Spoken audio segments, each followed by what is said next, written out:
Hi, Alina. Thank you so much for being with us here today. Hi, thank you so much for the invitation. Yeah. So with us, we have Miss Alina Hubarenko. Am I saying that right? Yes. Who is our category winner for restoring the viewer's relationship with the ocean. And to begin, tell us a little about yourself and your art. Well, yes, my name's Alina Hubarenko. I'm born in Ukraine and I moved to Germany a long time ago. So I can say whether I am an Ukrainian or German artist, I'm somehow a combination of both. And I am mostly an autodidact. So I was at the Ukrainian National Academy of Arts for 1 year and then Mhm. chose a different career path. So rest of the time I taught myself everything, the theory, the practice, and of course I had a lot of support of international curators and artists. So I needed some direction and some feedback, but yeah. I'm painting hyper-realistic oil paintings from the sea, and I try to recreate the presence of nature with my arts because I feel like we live in an over-technologized world. We spend a lot of time online, not offline, and actually the nature has very calming restorative properties, which we should take advantage of. And Mhm. especially the ocean, especially the sea, has a very calming impact on our minds, on our mental well-being. Mhm. It's proven with neuroscience, and there's a wonderful book of Dr. Wallace J. Nichols about the blue Yeah. mind Yeah. theory. So it's a little bit. It has also background that I Mhm. studied actually medicine, and like I'm trying to connect this medical knowledge, this intention to heal Mhm. people, to help people, but with a different approach, actually, with my art. And That- I'm painting really traditionally in oil. mhm. It's also a purposeful choice because it's a very, very slow medium, which requires a lot of patience. You can't skip any steps. So it takes myself to a kind of very meditative state, and I Mhm. want to transfer it also to the viewer. That is so interesting because I have read that book and that book is fantastic. So if people haven't read it, highly they should. And I think it's really interesting because you are blending in your painting. Now that you mention it, I can see it that it's very meditative and it has that like water quality that he speaks to in the books of like, how the waves work in your brain to calm you down. So that's really interesting because now that you mention it, looking at the piece of your painting, I can see it. Like I can totally see it in there. So that's incredible. So you kind of touched upon it a little bit right now, but what drew you to the intersection of art and science, especially with your ocean theme work? Yeah, as I mentioned, I studied medicine and I tend to always find out what's the nature of things happening around. Like I have Mhm. to go deep to the core to understand everything. And of course, it also extrapolates this habit. I transfer it to my art practice, and I'm a passionate diver, and of course I'm not just consuming it. I'm trying to understand everything behind it. Mhm. And I was at an amazing diving center in Egypt, which also cooperates with marine conservation societies Mhm. and marine biologists, and they were holding like every evening some presentations about marine life. So I wanted to go deeper to find out more. So I've also read a book from by Helen Scales, What the Future Sea Can Be, the Wild Sea Can Be, sorry. Mhm. So I'm trying to analyze everything so I can recreated very truthfully also on canvas. We have so much, I don't know, fake news and a lot of like imagination is good, but I think I want to bring also something truthful into my art and with it into the world.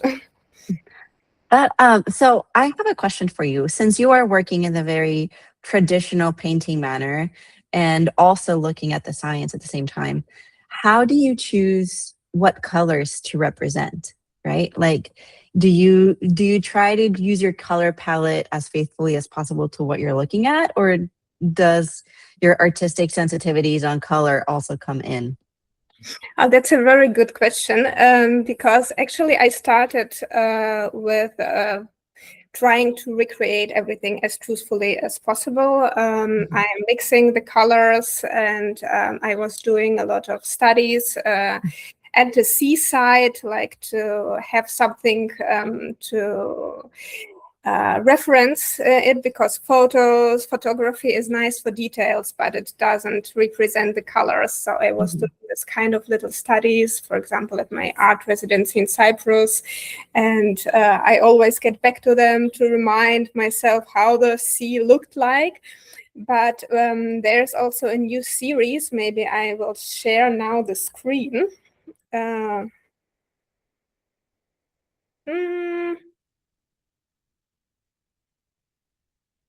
So entire screen. Window. Somehow it doesn't want to work.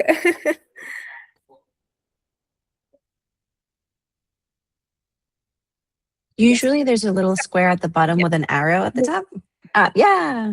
Oh, now it works. Perfect.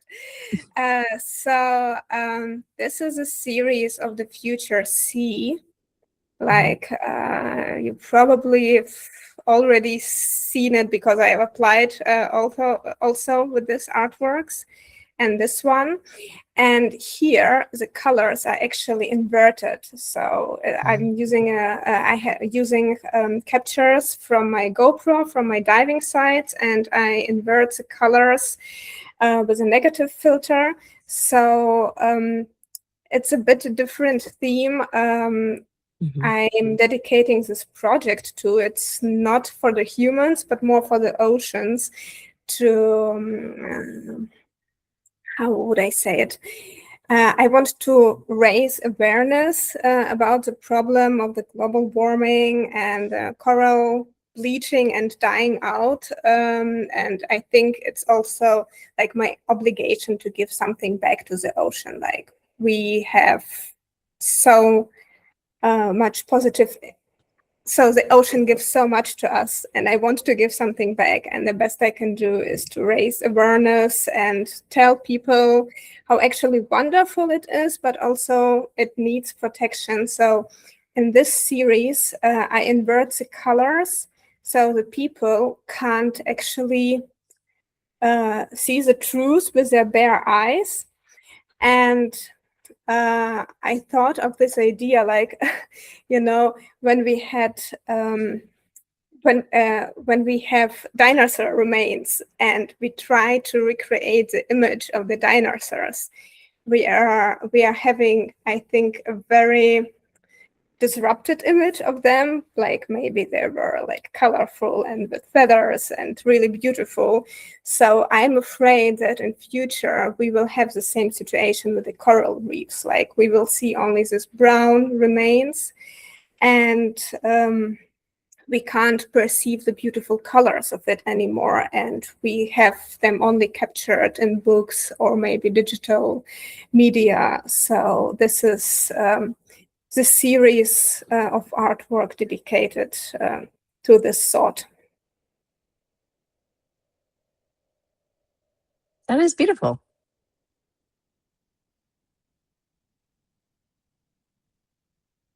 So, in your statement, you also describe the sea as a symbol rather than the subject, right? And right now in this new series, you've also presented this idea of also giving back, like this series being for the ocean.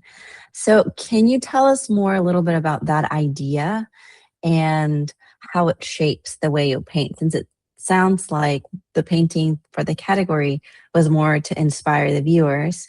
And this piece that you just shared with us, it was more you thinking about the ocean rather than the people, creating a particular emotional reaction.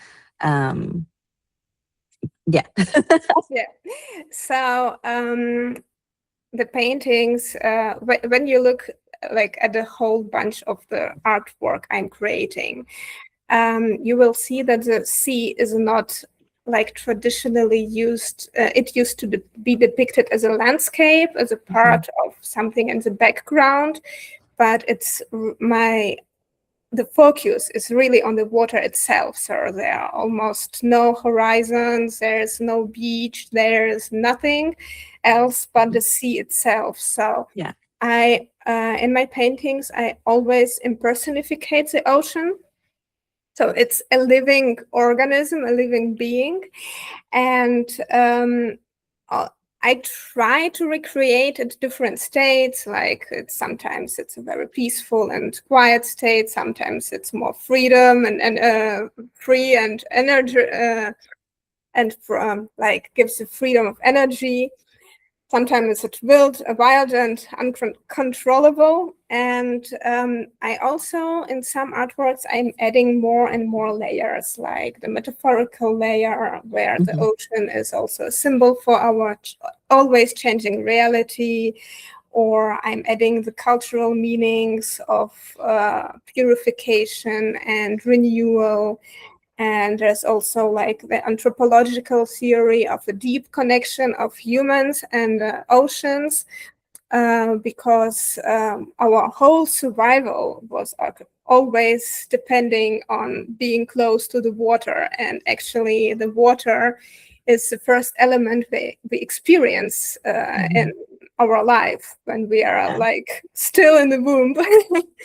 So it's the first thing we are in contact with. So, and also I'm analyzing the neuroscientific approaches, the more older views on the ocean, like Carl Jung has interpreted the sea as a symbol for the subconscious. So I'm trying to add more layers, and Yeah.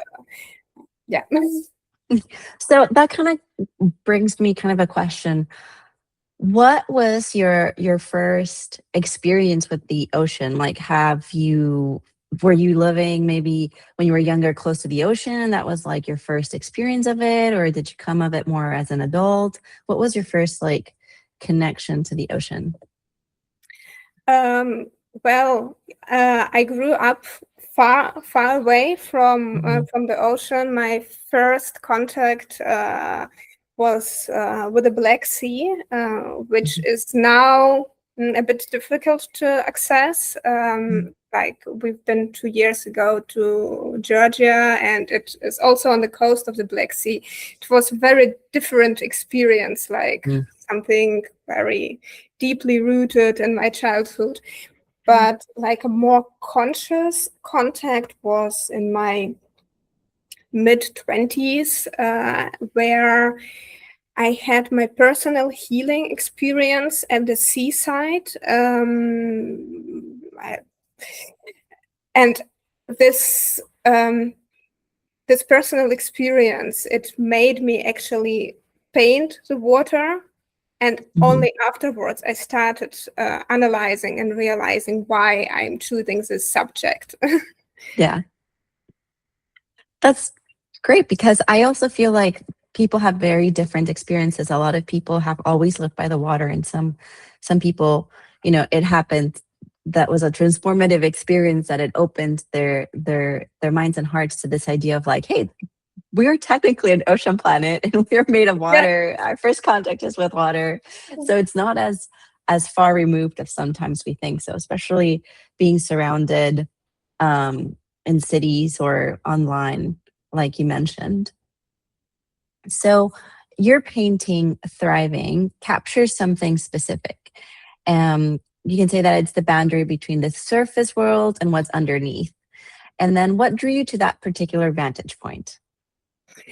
Um, so this particular picture, this particular image, I've seen it in the morning before my dive. We were on a boat, and then I've seen this kind. It's not only like a border, but also like you can see like in inside through a portal inside an entirely different world, and it was so thrilling, like how different, how close, and how connected our worlds are, and how different they are at the same time. And I'm always fascinated. I love wreck diving, especially because I can see how the nature takes over everything that humans have produced. Like, so for me, it's some kind of a symbol that it's a very positive hope, symbol of hope, to see that, yes, the nature is thriving despite of our doings and makings. Yeah, like if we leave it alone, it tends to be very prolific. Yes. So you mentioned also, right, that like you don't see horizon lines in your paintings, right? It's always about the ocean, and you sometimes personify it. Is there a particular like ocean that's your favorite? It's a good question. Like I really love.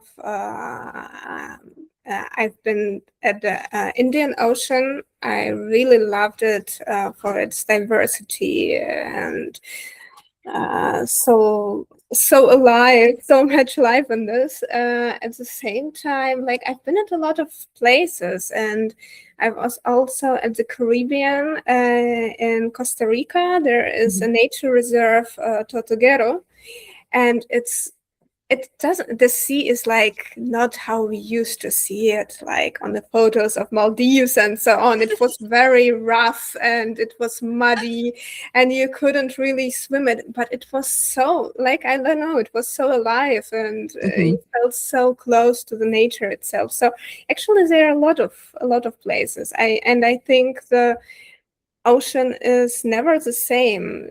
Even if you return to the Yeah. same spot, you are different and the ocean is also different. Yeah, So it's that is always true. one of a kind experience. So even if it's an old friend, it's always like you never know what you Yes. can find, what the friendship will be like. Yes. So you have this beautiful painting, right? And you've talked about how you are very deliberate in using oil.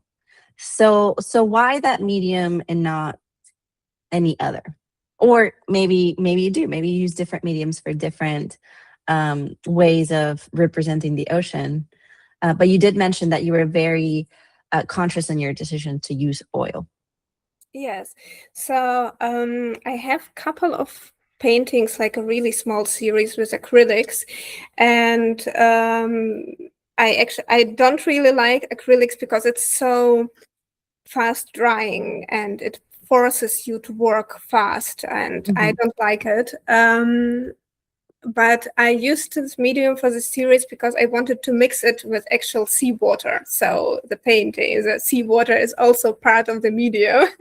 That's So amazing. yeah, I'm trying to use either seawater as part of the medium, or yes, oil, because it's like it forces me to be slow as possible, and I can really focus on the details, and I want these details to captivate the attention of the viewer and to keep him or her or them they um, as long as possible with this painting. And it's Mhm, also kind of an instrument of grounding, instrument of meditation, when you observe mhm, all the details on the lines. So uh, and your mind frees to think about not about your everyday struggles mhm, and to-do lists, but it opens a little bit the mind, and I hope also that it opens to things that were unspoken before.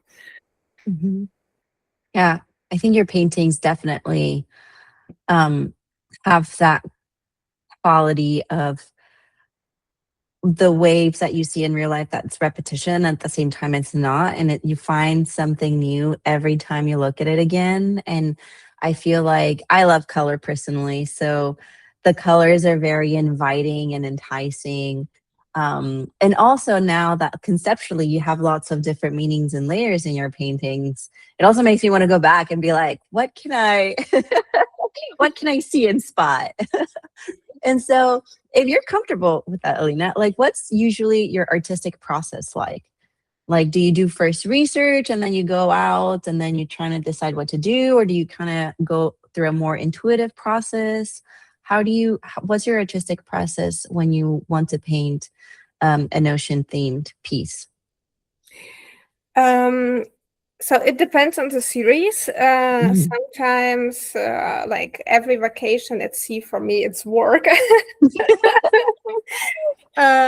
Even if I try to say, okay, I'm not thinking about art, like the ocean inspires me so much that come on, let's do some bunch of photos, and then I'm going back home with 10,000 of pictures of the sea, and they are sometimes so amazing forms and colors what the nature creates. So I Mhm. can't stand aside and ignore it. I'm like, oh, I have to paint it. I have to capture it for eternity. And there are, of course, projects where I'm doing a lot of research. I'm trying also like doing research independently of any particular project in mind. Like I have books about mythology of the sea, Mhm. or there is a German magazine about the sea where they're posting interesting articles, some scientific, some not so scientific, but like, I never know where the inspiration may come from, but I'm open to it. And Mhm. and some particular projects where I was creating kind of an immersive space, like kind of underwater space in a gallery cube. But and I was the painting were created and hung in the way so they were on the ceiling and they were on the walls, so you were surrounded by art. And it was I added some music sounds, Mhm. olfactory elements of the sea to immerse Mhm. Yeah. the viewer. So I was doing a lot of research for it. That's amazing. So that kind of brings up to my next question. Do you have a new project or new series that you're working on, or a continuation of one of your artistic projects? I One of the series I told you about, Mhm. this new series of the corals I'm working on, and in the future I also want to create some immersive spaces dedicated to the sea, and I'm looking for formats who which can connect the viewer and the picture like in a very intimate way, like Mhm. some creating some kind of a cocoon where you can isolate yourself with the art and see it depicts. So there are Like, a bunch of ideas. yeah, the way you mentioned the cocoon, it kind of reminded me when you were mentioning how our first contact with water is being in the womb, and so that kind of mirrors it a little bit, I think. Yes, I hope that in this way the water can touch the viewer in a deeper way, uh, without being distracted of anything from anything, and not only that the people can self-reflect on themselves, but also value the ocean more, like see what all the things it can offer to us. So I guess if you could, I mean, I know nobody can control what viewers take away from art, but if you could choose, I mean, I know it's difficult, one thing, but one thing for people that visit your immersion exhibitions or people that see your work, if they could walk away with one thing, what would you want that thing to be? I'm always trying to keep it open to the viewer. Maybe it's kind of a lazy, lazy answer, like think yourself, do what you want. But for me, maybe it's like it should be a positive feeling overall. Like when the people tell me I've done also a lot of exhibition to more difficult themes, and I always love it when people go home with kind of a feeling of hope, of a Mhm. positive feeling of um, maybe somewhere being freed of the all everyday stress, like something like this. Mhm. Yeah. Well, one of the reasons also I've asked is because you do a lot of research for your work, and not only scientifically, but also symbolically and metaphorically. So, do you feel, how much information do you feel comfortable sharing with the viewer? Is it something that's more you're happy if they take away what they take away? Or do you, for example, feel like, oh, I really would like for them to know the symbolism as an artist creating the piece? I know some artists are particular about, I really want the viewer to know, the whole meaning and message behind the piece, and I know other artists are more happy, leaving it up to the viewer. So I guess, how do you feel? I think the knowledge about what I'm putting behind the art gives much more meaning to it. I know that this is also the particular reason I find it so difficult to present my art online, because people are mostly not reading. They don't have time and attention and whatever. They just see a picture and okay, it's nice, or next. Like it's very consumerist kind of approach. I don't know. So my paintings also look absolutely differently when they are seen offline. Like they really Mhm. captivate, and people often come themselves to me and ask what was my idea, and I always ask them first, because I don't want my own meanings to interact with Guide. there. So I find out what their first ideas were, their first thoughts were, and then I'm gladly telling everything. Like don't want to forcefully pull it above the viewer, like my art can be seen Mhm. only like as this, like there's no other meaning. I love the alternative interpretations, but I really love so also that's the reason why I love doing exhibitions or presenting myself at art fairs, because I have the opportunity to talk more about my art and to share point of views, and the people are mostly very grateful for it. Like Mhm. the paintings open to themselves like an absolutely different, with different layers and meanings, and then they come back to it and, oh, how great that you told us about it. So Yeah. That's wonderful. And I think that's, I mean, I completely agree. Watching art through a screen is very different than watching it in person. Although I will say attention spans are difficult in person and online now. Unfortunately, they're a challenge no matter where you are. But yes, I agree. I am a avid proponent. If you can see the work in person, then there is such tactile quality that you can see, like your brush strokes or the artist our hands, or you can kind of like imagine what it's like, especially with size and scale. So I'm excited that to hear that you're one of the artists that is very excited and open to talking to people about her artwork.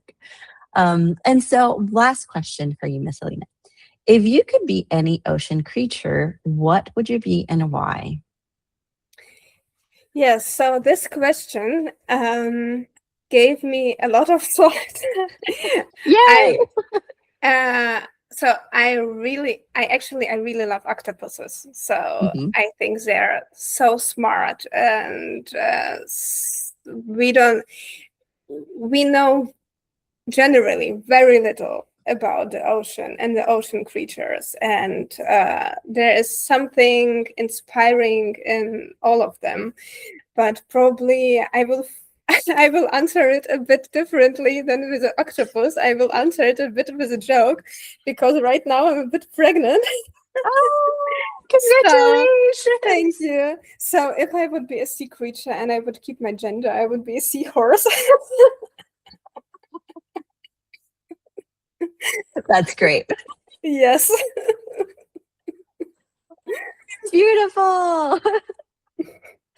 Well, yeah, that no wonder all of this, first contact with water, it's right now really present in your Oh mind. yes. Yes, it is. It is. I'm already thinking, huh, how can I use this experience for my future art projects? I mean, you could, you just anthropomorphize yourself into a seahorse, Yes. Yes. There's the first step. Well, Miss Alina, thank you so much for being with us here today. Thank you so much for submitting your artwork, and it's incredible. And if people have not seen your work, I will highly, highly encourage them to go look at the exhibition, go check your website. And other than that, have a wonderful day.